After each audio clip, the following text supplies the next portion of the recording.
My perspective on YouTube has shifted as this channel has grown since its inception. But the way it has shifted is largely due to the way YouTube represents statistics. I hate looking at numerical data for something as subjective as making YouTube videos, but I'm almost forced to when I upload to know how you guys are receiving the videos. This makes it very easy to fall into a spiral of annoyance and frustration when a video underperforms, or happiness and excitement when it gains traction. So today we'll be talking about something a bit in between. The feeling of stagnation, like you're not getting anywhere and your skills have peaked. Hopefully this goes without saying, but this relates to a whole lot more than just YouTube, and if you can take something away from this to implement in your own life, that would mean a lot. Recently, my last couple videos have technically underperformed, which YouTube has no hesitation of showing, thanks to the large grey downwards arrows next to the statistics. So it would be easy to get disheartened by this and have little motivation to continue uploading, especially with something as personal as making a YouTube video. Each one is sculpted from start to finish, and of course you hope each one makes it big and blows up. Yet sometimes instead you're left with a video that, numbers-wise, is painfully average, not living up to the expectations you had for it.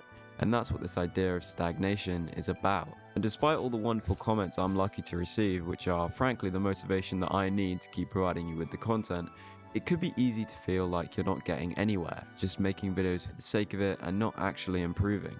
This is sort of embarrassing to admit, but I think it's important to say, as I leave it in the description of all my videos, but my subscriber count has actually depleted from my last few uploads. I know it's only minor, and subscriber count isn't always representative of the way a video is received or how much people enjoyed it, but this feeling of stagnation is largely part to that big number.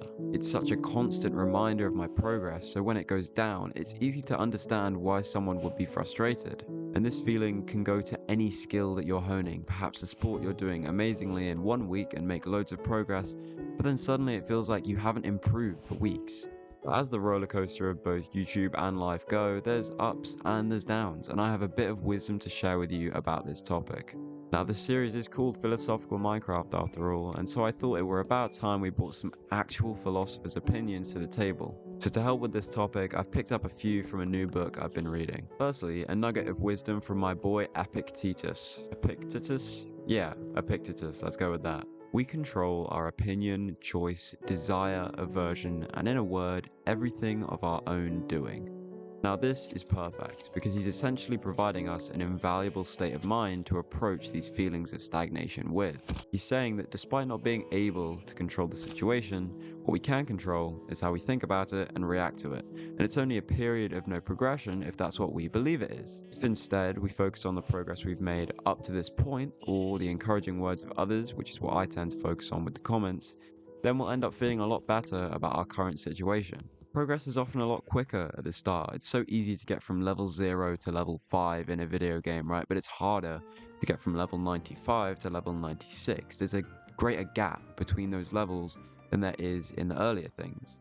And that's what this is saying. Despite being stuck at a certain level for so long, you can control how you look at it and think, wow, I'm still at level 95, that's insane. Another one, this time coming from Seneca, says, let all your efforts be directed to something.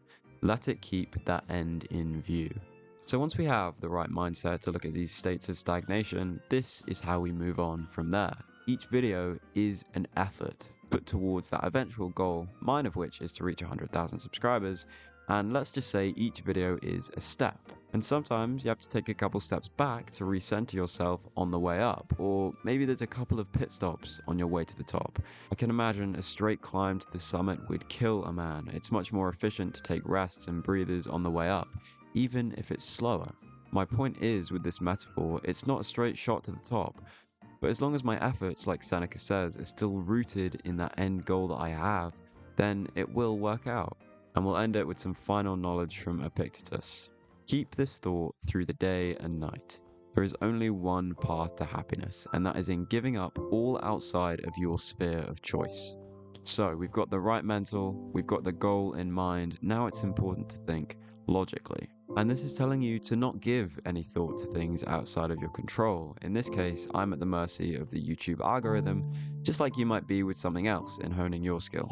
Should I forget about these things completely? No, but just don't spend time worrying about something you can't change. Instead, focus on what you can change. Despite not being able to control YouTube, I do have the power over what I'm putting out. How it's received and viewed, that's what's out of my control. So once we understand all this, hopefully that feeling of plateauing will fade a little, because even if my videos haven't changed, the way I'm going about them now is much more positive.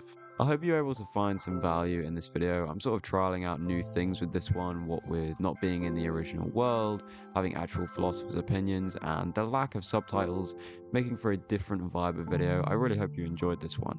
But whatever the case, thanks so much for watching, and until next time, have a good one.